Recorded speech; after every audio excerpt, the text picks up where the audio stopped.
Hi there, I'm Cheyenne. And I'm Juan. And we are Down with the Dominguezes. Oh my gosh.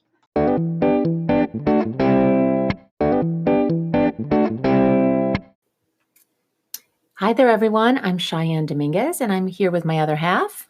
Juan Dominguez. Hi, darling. Hello, love. Hi. All right, so we are we just completed week number 5 of quarantine during coronavirus, and we are about to embark on week 6 of our hunkering down at home. And we wanted to begin this episode with a shout out and thanks to all of those individuals working in the restaurant industry, because we have definitely been enjoying the occasional delivery of food or curbside pickup at some of our favorite restaurants. And we know that that takes a team of personnel to continue making that happen. And it kind of gives us some semblance of, interest, being able to order from our favorite restaurants. Yeah, change things up, and glad to see that they're finding out creative ways to stay in business, which is important for sure. Doing our best to support them. So if you're in the restaurant industry, we dedicate this episode to you and appreciate all the hard work you're doing. Thanks. Thank you.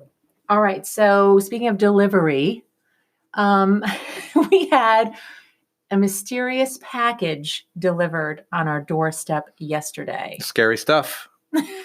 For sure. I didn't think it was so scary until you made me scared about it. Well, to set the table, I was going out with our youngest to do recess. I'm in charge of recess, and it's a critical time of the day because it gives you a break.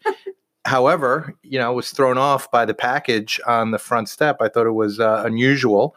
I picked it up. Well, I didn't pick it up. I looked at it. I looked at one of our neighbors and I said, "Hey, did you leave this here?" And she said no. So I did the next best thing was go get you because I didn't know what to do next. Juan comes running inside saying that there's a mysterious package on the front step that he thinks I should go out and investigate. Well, to be fair, I think you even said, you don't think it's an explosive, do you? You sent me out there. Well, first of all, I wasn't sure what it was. Second of all, if anyone's going to have a secret admirer, it would be you. If anyone's going to get a mysterious package, It would be you. You've got a lot of fans. Oh, sure. You've got a lot of folks that are admirers. So I didn't think it could possibly be for me. So why take the risk of having something bad happen if I opened it up, right? It's just very interesting to me that the West Point grad and Army veteran comes running in to send his wife out to inspect the package on the front porch. Well, to be fair, whenever there's a loud bang in the night for years, for 11 years now, you are the one that usually says, "Hey, is the life insurance paid up, honey?" To which I'll reply, "Yes." And then you'll say, "I think someone's in the house. Why don't you go check it out?" So, I've had my fair share of bumps in the night and being the first one into the breach, so to speak. So yesterday I was sent out. I had to take point. You took point. I took point. I was proud of you. I went out to the front porch to investigate the package while you took cover, basically. You stood way back off the side of the porch in my peripheral vision. I remember you standing there as I investigate the package. And it was definitely a little bit different of a package. You could tell it was homemade, and it was wrapped not in a box. It was wrapped in a bright orange t-shirt, and it had like masking tape around it. So it looked like someone had, homemade wrapped. All the signs of danger. It just didn't have a sign that said danger on it, but all the signs pointed to danger. You feel very comfortable with me taking point, investigating this package while you stood off to the side of the house. I felt that if it had any detonating device, you'd be better to defuse it than me. And frankly, I couldn't stand right there because we got to separate. It's like, two important leaders of a government. You can't have them both in the same little space. So we had to have separation. Anyway. Well, I unwrapped the lovely package, and it was nothing dangerous at all. It was a lovely homemade gift from one of our neighbors. And I can't wait to hang it up. It's a beautiful American flag made out of wood that I can't wait to hang on the Beautiful. A porch. lot of detail. And actually, his dad made it for us. So it was Yes. awesome. Yeah. It was beautiful. So there you have it. Mysterious package. And Juan's military skills really coming into play here. I'm retired, honey. I'm retired. My days of danger are over. So you took another run to the grocery store this morning. And by the way, thank you for doing that because I haven't had to go to the grocery store at all. My husband, he's puts himself in harm's way to go out there every couple of weeks and go to the grocery store. And we really, really appreciate you doing that, darling. But you always have some kind of interesting encounter when you do go to the grocery store. Absolutely. So, fresh off of the heels, my friend did in conjunction with a few other industry leaders, did a survey, which is kind of called the Back to Normal Barometer. Very interesting. I spent about 25 minutes listening to it yesterday. He is one of the founders of a company called Engageus. And I would say, if you are a business leader, I'd encourage you to look him up. Company's called Engageus. Contact them. I think there's a lot that you can learn about what comes next as we come out of COVID-19. And it got me thinking at the grocery store about the Juan COVID-19 recovery indicators. and you made some important observations at the grocery store. Some critical observations. Critical observations. I went in, and normally I don't go down the paper products aisle because there's nothing there. But out of the corner of my eye, I glimpsed some activity down there. So I did a quick turn, of course, following the arrows in the right of way.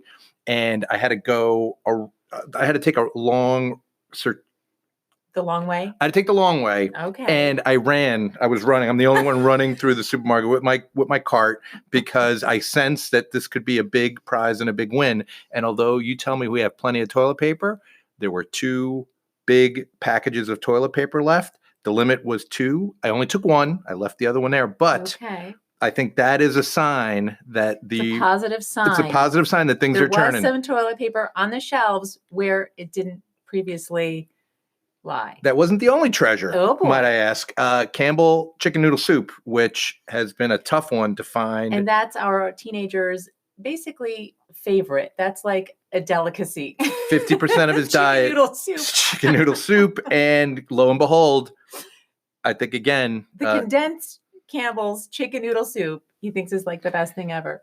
And there was plenty of it there. I got about 10 cans of that. So he's going to be very happy when he wakes up. Oh, it's 12:25. He's still not up. Still sleeping. Miracle. We'll probably have that for breakfast. Yeah. So, and Bessie, the expert bagger, was there again. So she made my day. Much smaller purchase this week. So she didn't have as much to consult on. Right. But I think the COVID-19 recovery indicators. You also came home with a frozen pizza that was not a cauliflower crust. First pizza that didn't have cauliflowers on it or a cauliflower crust. So I think we're making a turn. So there you have it. We like to stay positive here. Some toilet paper, some chicken noodle soup, and frozen pizza without the cauliflower crust. Those are Juan's top 3 economic indicators that things could be headed in a more positive trajectory. I think I call it spring shoots, right? The flowers are starting to come up. So I'm excited. I think we've turned a corner. I hope so. For sure. So speaking of excited, I am excited to announce that you recorded a bonus episode. I did. It hasn't been released yet, but I did record a bonus episode based on all these observations I'm seeing of everyone on doing so much video conferencing.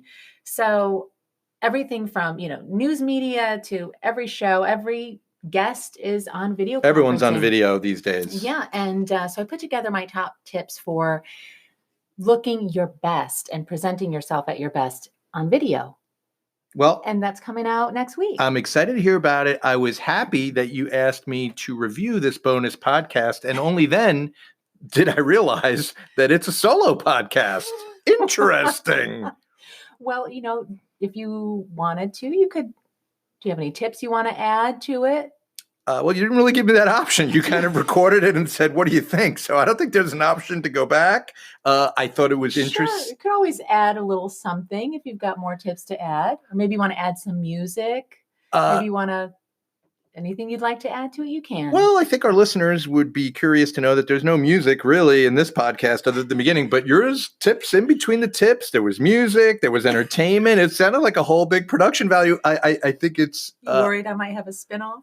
I think it's interesting that after 3 podcasts together, you've got a potential spinoff in the making, and I have a feeling you're going to leave me high and dry, but that's okay. I think it was would never great. do that. Looking forward to hearing it next week. But look, all you really have to do for the podcast is you show up once a week, looking pretty, and talking about your week. I couldn't make it any easier for you. That is true. You are the production value and the person behind the scenes with all the podcast knowledge. So yeah, this is tailor-made for me. Just show up and Look talk. pretty. And look pretty and talk like a Dominguez. Which Yes. you do so well. Thank you, dear. All right, so that bonus episode is coming out next week, and it's all about looking your best on video conferencing. Quick, easy tips, no cost tips as well. Things that don't cost you anything to look your best on video. That sounds great. I think our listeners will enjoy that one. And I had one of our listeners tell us this week that they binged our first 3 episodes. So the fact that we're bingeable, Yay! thank you. Yes, thank you. Good friend of mine from work. So that was pretty cool. We're bingeable officially. And got me thinking of one of our earlier episodes that talked about my handyman prowess. Oh, boy. I think it's... Prowess is an interesting word. Well, another project down today. I had a couple things on my list. I had a run to the supermarket, scratched off early. Which you did well. You excel at the supermarket run. No one faster than me. And I changed the microwave filter, which was more than one step.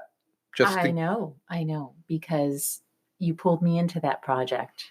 Juan is not allowed to do handyman projects around the house, yet he still hasn't gotten the memo. And that is because he usually breaks something, even if it just means putting a nail or screw into the wall to hang a picture.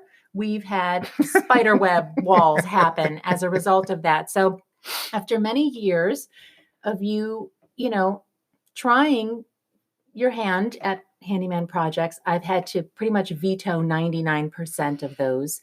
But today you went ahead and tried to change the microwave filter and ended up having to consult me. An unauthorized move. I went back to the basics, right? It had a screw. And so, one screw.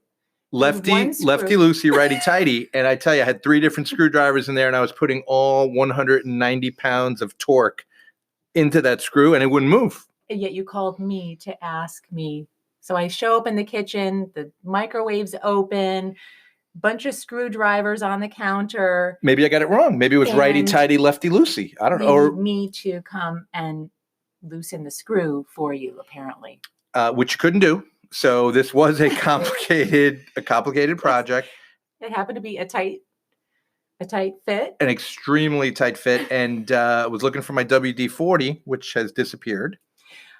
Every time something, and I'm doing air quotes, disappears, for some reason, you kind of, I don't know, imply that I must have moved it. I must have gotten rid of it. Well, you do a lot of cleanup. I did not hide the WD-40 from you. It didn't happen. Well, someone did, because I couldn't find it. And that was a crucial piece needed. But I went back to the screw and applied some additional torque, was able to open it up and replace the carbon filter. And then you without asked incident. me which way, then you had to consult me again, asking me to please inspect the filter to decide which side went forward and which went backward. Sure. You want to put it in the right way. The sides were all the same, by the way. They're exactly the same front and back. So it didn't matter which way it went in. Only upon close inspection and a second look could you tell that filter had the same look on each side. But you know what? Project number 2 scratched off the list today. 2 for 2. I feel very productive. You went to the grocery store and you changed the microwave filter.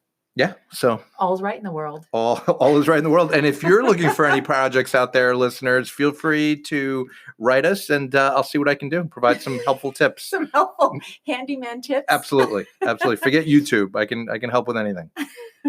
All right. Well, thank you so much, everyone, for listening. If you have any thoughts for us that you'd like to share with us, maybe some topics you'd love for us to chat about, we'd love to hear from you. You can leave us a message or you can ping us on social media. Yeah, and please remember to like and subscribe and review our podcast. And thanks again for listening this week. Thanks, everyone.